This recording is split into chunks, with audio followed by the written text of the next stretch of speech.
Tantor Audio, a division of Recorded Books, presents Move On Up, Chicago Soul Music and Black Cultural Power by Aaron Cohen, narrated by J.D. Jackson.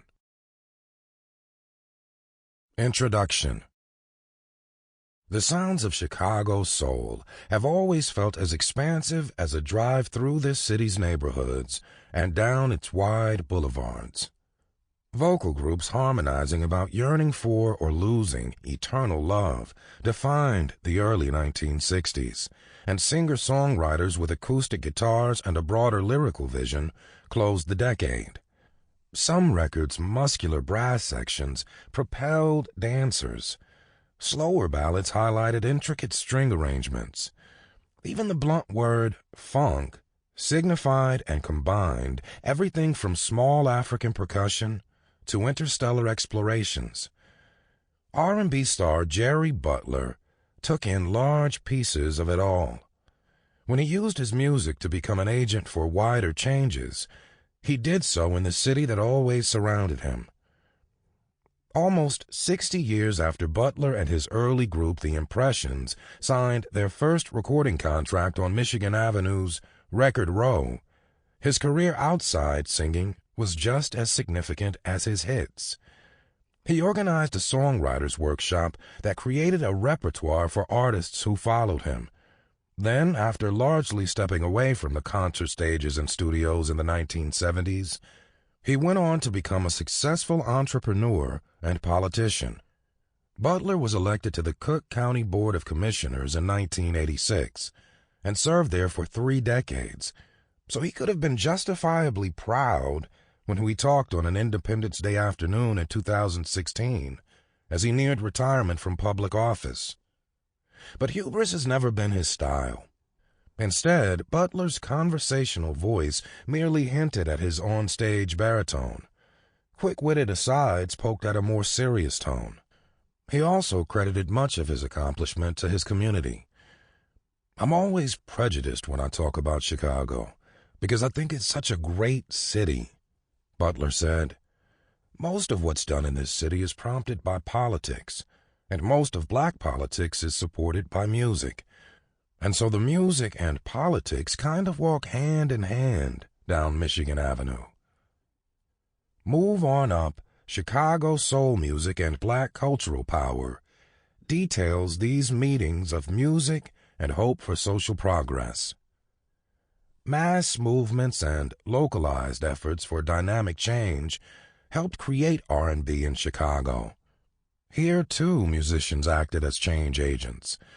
Still, compared with other cities, surprisingly little literature describes how musical and social forces combined in this metropolitan area during the 1960s and 1970s.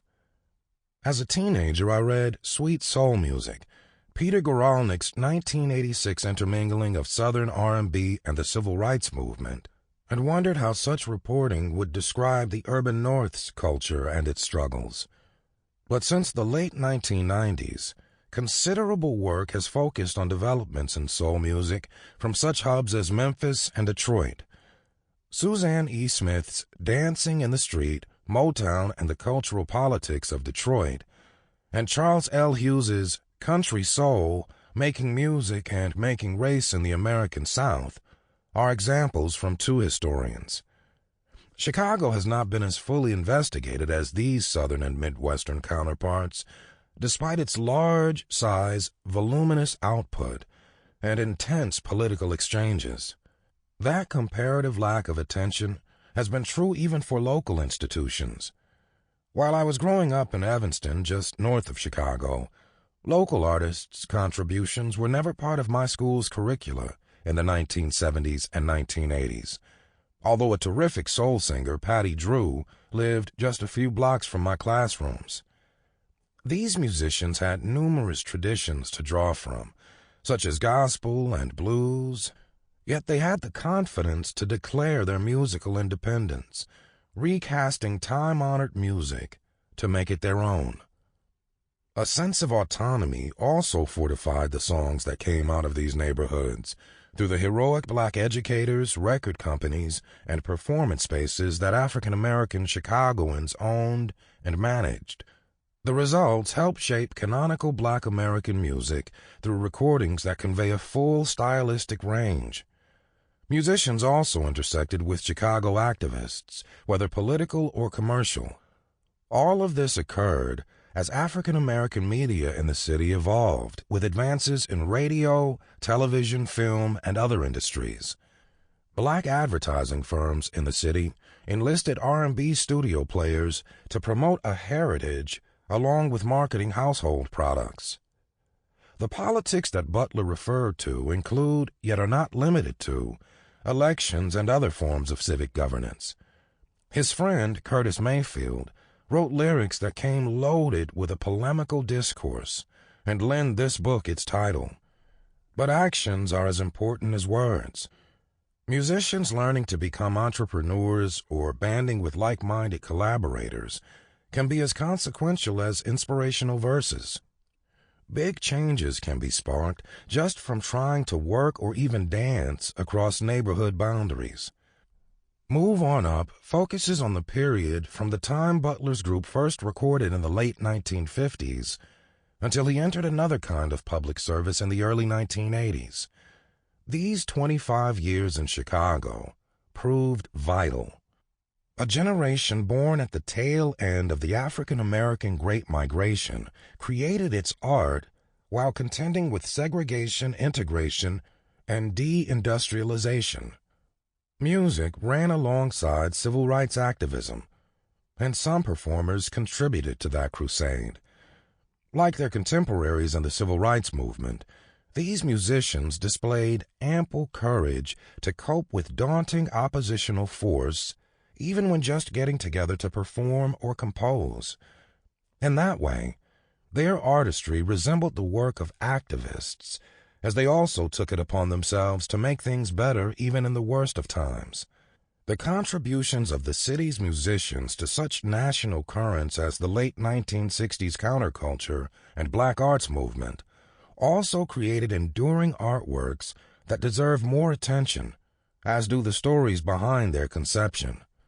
As these campaigns turned toward commerce and achieving elective office during the 1970s and 1980s, musicians remained linked with these tides.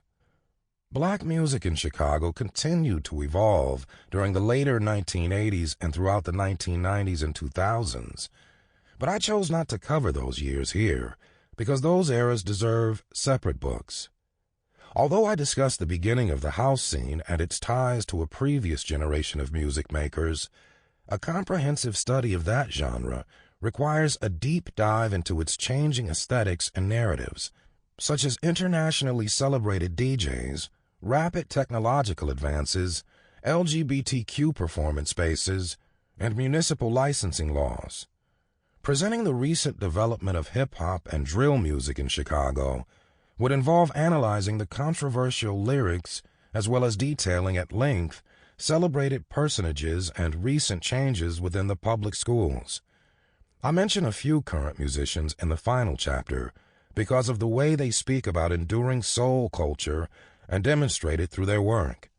That a couple of them are just starting their careers provides hope for the future. My methodology stemmed from my work as a journalist, which meant speaking with as many participants as I could. So I included interviews with a range of people who made it all happen. My concentration is on artists, but entrepreneurs, fans, media figures, activists, and one original Soul Train dancer also provided valuable observations. A few became famous early in their careers, and many others were connected with people who emerged much later. At the same time, I wanted to focus on the Chicago area rather than attempt overly broad comparisons or contrasts with other cities. Some of these interviews stemmed from my contributions to magazines and newspapers. Along with enabling access, these assignments spurred my determination to undertake this larger endeavor. Each encounter reaffirmed my conviction that the music and the circumstances surrounding it told a bigger story than could be presented through a series of articles. I cannot say for sure if I had this project in mind when I visited Terry Callier in 1997, but I do know that he caused many people he met to think deeply. Some speakers contradict each other, while others voice confirmations. All quotations in Move On Up are from author-conducted conversations, unless otherwise noted. Popular and academic media brought up additional insights, which sometimes ran counter to, and at other times agreed with, the book's primary witnesses. These include newspaper archives, such as the Chicago Defender and Chicago Tribune, as well as national magazines with a focus on African American topics, Ebony and Sepia, and a host of music journals. Musicologists, historians, sociologists, and political scientists occasionally corroborated these testimonies and reports, and sometimes they argued against them. My idea was to balance journalistic approaches with academic techniques and discourses to tell a story that should have more than one dimension.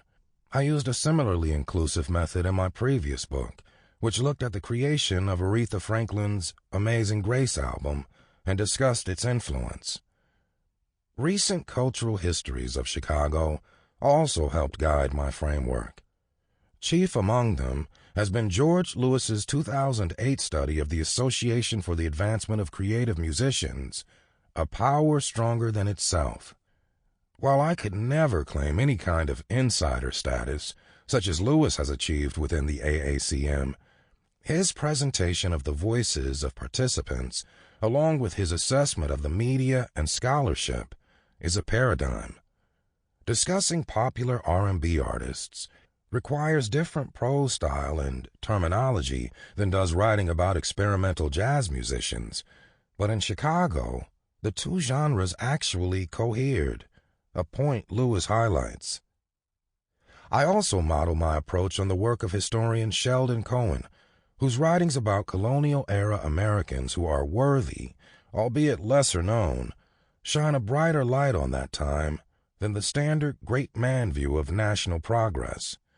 He is also my dad. This demonstrates another reason for focusing on the voices represented in this book.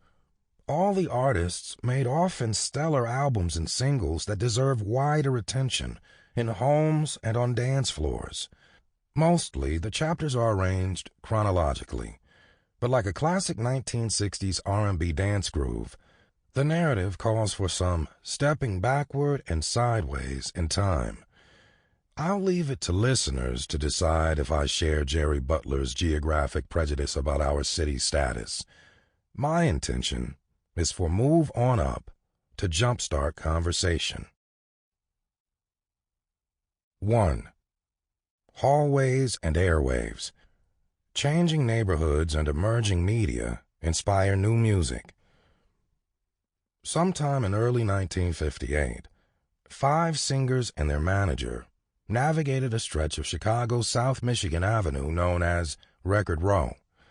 Confident, persistent, and with nothing to lose, they hoped that one of the equally undaunted companies lining the street would change their fortunes. Had they traveled the entire mile and a half of the street, they would have ambled from Roosevelt Road on the north to East 25th Street on the south. Collectively known as the Impressions, these vocalists in their late teens and early 20s were from the Cabrini Green public housing project on the north side. Curtis Mayfield was not yet 16. Decades later, he recalled snow up to their necks that Saturday morning, but it proved little hindrance as he carried his guitar and amplifier down the street. Eddie Thomas, the group's manager, came from the South Side. He was about 10 years older, and his education in the music business combined street smarts with improvisation. They recalled that their first stop was a company called King, but its roster was full. Then they called on Chess Records. Same response. Next, they approached a record company named VJ on the other side of the street. We went over there, and I introduced myself to Calvin Carter, who was the A&R director at the time, Thomas recalled. I told him I'd like to bring my group over. So we set up a date to bring them in, and we went back over to VJ Records. A cold winter night, too.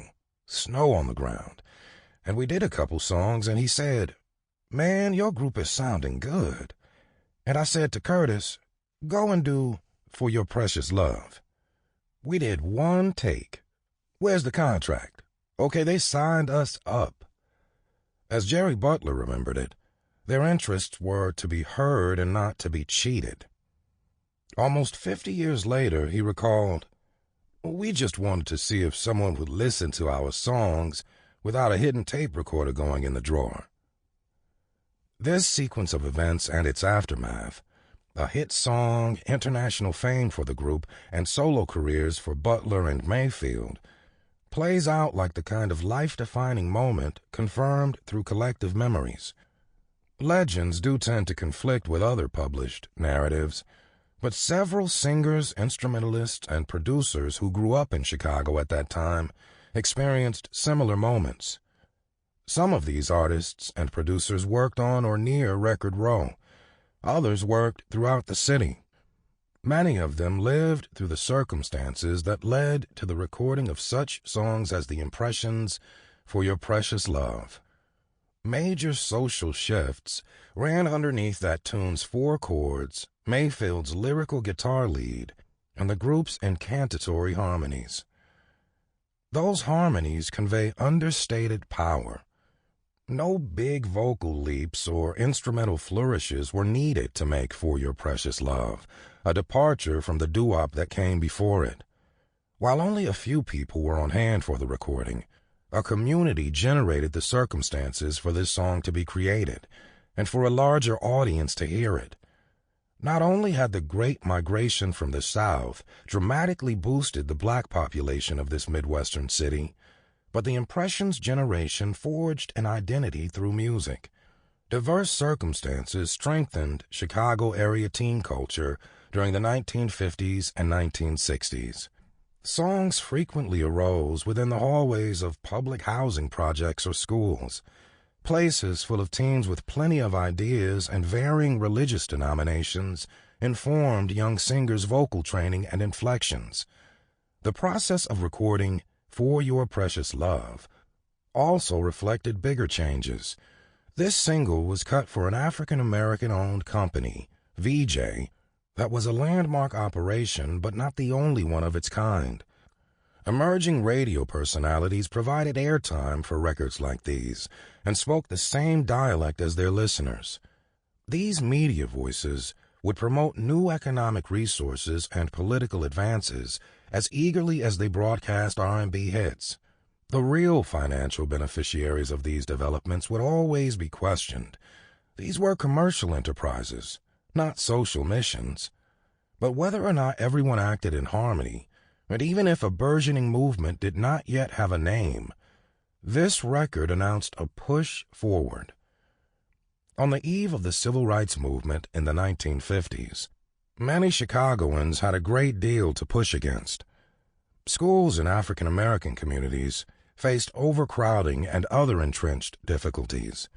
Barriers to equal employment were visible throughout the city. Butler remembers walking downtown and seeing signs that barred blacks from applying even for dishwashing jobs. His memoir describes the racism he encountered as a student at Washburn Technical High School, a vocational institution near Cabrini Green. He knew that the program could take him only so far, since white-dominated unions ran apprentice programs specifically to keep blacks out of skilled trades. Butler, like other black musicians from his generation, remained steadfast. Black musicians who came of age in Chicago from the 1950s through the 1970s usually were either part of or not far removed from the mass movement of hundreds of thousands of African Americans who left the South for the Midwest's largest city. As journalist Isabel Wilkerson noted in The Warmth of Other Suns, the Illinois Central Railroad carried so many Southern blacks north that Chicago would go from 1.8% black at the start of the 20th century to 1/3 black by the time the flow of people finally began to slow in 1970. By the 1950s, moreover, these new Chicagoans would arrive with higher levels of education than earlier waves of migrants, and thus greater employment potential than both the blacks they left behind and the blacks they joined. They also tended to have more education than the city's white immigrant arrivals. Parents sought to pass this advantage on to their offspring, although they faced institutional barriers within a school system that was 90% segregated by 1957, and remained so 60 years later when the city's public school students were 47% Latino, 37% African American, and 10% white. As the National Association for the Advancement of Colored People, NAACP, reported, in cost and quality of instruction, school time, districting, and choice of sites, the Chicago Board of Education maintains in practice what amounts to a racially discriminatory policy.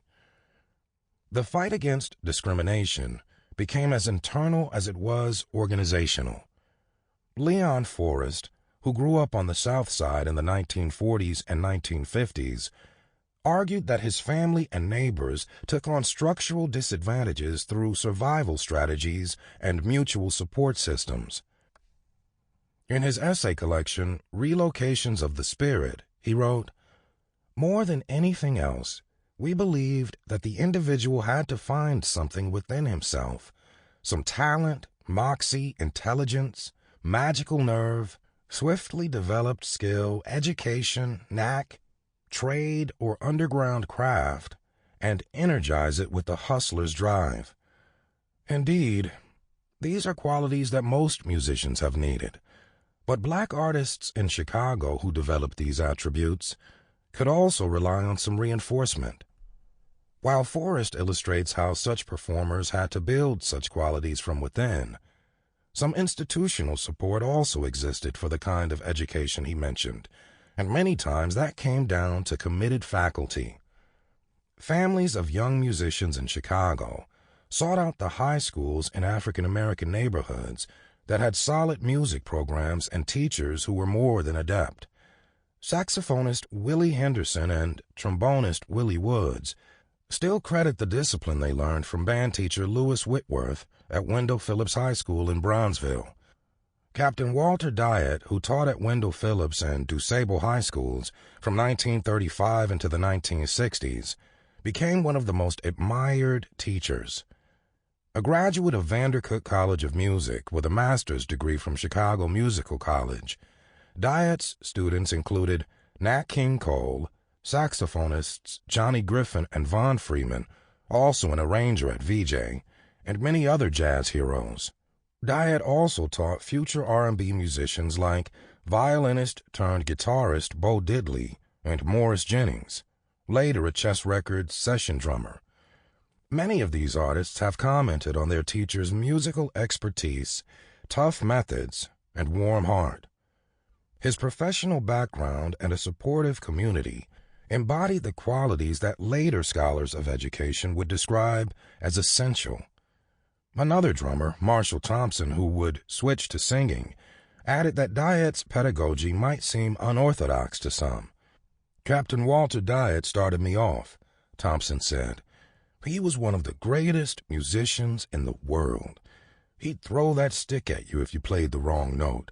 He'd throw that stick right at your face. It was amazing. We had a 30-piece orchestra, and he could tell who was playing wrong." Budding musicians also honed their skills through higher education. Between 1941 and 1964, the proportion of blacks who completed college rose from less than 2% to greater than 5%. As part of this trend, in 1950 Chicago, more college and postgraduate educational opportunities became available to African Americans. Roosevelt University was founded in 1945 as faculty left the city's YMCA College to protest that institution's quotas on black and Jewish students. By September 1954, Roosevelt could boast a fall enrollment of 3,500 students in its schools of arts, sciences, commerce, and music. This was part of a local wave of 90,000 college students, including 11,600 in the city's 3 junior colleges. Alabama-born James Mack was one such student. His classical music education included bachelor's and master's degrees from Roosevelt in the 1950s. During the next decade, he would mentor a host of future R&B stars at Crane Junior College before becoming in demand as an arranger. Another arranger, Charles Stepney, attended Wilson Junior College in Roosevelt. In the late 1960s, he would apply experimental compositional theories to R&B, blues, and rock. Religious foundations reflect multiple sources. Migrants and their children also heard or participated in older traditions, from blues to singing in the many churches on the west and south sides. Curtis Mayfield and Jerry Butler had abundant experience with church music. Mayfield also expressed his admiration for blues musicians. Mayfield was born in Chicago in 1942, and a few months later Butler, at age 3, arrived from Mississippi with his mother and father. As teens, both performed in Mayfield's grandmother's traveling soul spiritualist church. But while soul music is rooted in gospel, a common depiction of the black church as a single entity is misleading. The influence of sanctified and Baptist shouts and rhythms on gospel and R&B has been described frequently, including in my previous book. But denominations in black Chicago represented a cosmopolitan mixture, as did the music that resulted from this diversity. These churches and their different reflecting class, theology, and missions had expanded since the beginning of the Great Migration. Eugene Dixon, who would become known as Gene Chandler, sang in a Baptist choir. Marshall Thompson said that the Shielites used Catholic liturgical singing as their model. The Flamingos, who formed on the South Side in 1952, belonged to the Church of God and Saints of Christ, which incorporated Jewish theological and musical influences in its services, and the group retained these minor key refrains in its R&B ballads. Maybe these cries also reverberate in the eerily beautiful a cappella opening of the group's Golden Teardrops. Dell singer Chuck Barksdale imitated the bass voices he heard in his church, but he also insisted that his group's vibrant harmonies derived from a denominational cross-pollination. "I was raised Methodist. I became a Muslim," Barksdale said. "Mickey McGill was a Seventh-day Adventist. Marvin Jr. was a Jehovah's Witness, and Johnny Carter was Hebrew. So we had 5 different situations going on, but we never had an argument about our religions. Everything that God puts together is going to be right.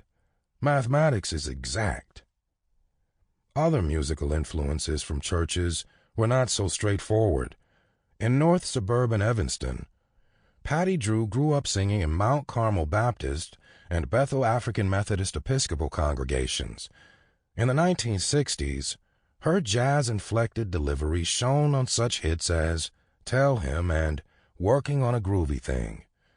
Drew claimed that since her style did not come unadulterated from a purely Baptist or sanctified gospel tradition of ecstatic spirituality, her work was not easy to market as hard soul. She said her approach also derived from the very plain, very straight style of her main childhood church, but she also said she admired jazz stylist Nancy Wilson. Religious roots involved more than just singing or transforming the rhythms and phrasings of a traditional repertoire. Churches back then and today provided either a rudimentary musical education or a gateway to alternative music schooling. This offered a rich reservoir from which African American youths could claim more music as their own. As a child, Barbara Ackland sang in the New Zion Baptist Church Choir and studied classical music there too, although she later mentioned preferring soulful pop. Singer-songwriter Laurel Simon's experience in church furthered his education. His hearing another performer in the church prompted him to ask his grandmother, a housekeeper, to pay for voice lessons. Neighborhood bonds and collisions. Even as young people, some migrants brought Southern traditions with them, which became enhanced with... Sample complete. Ready to continue?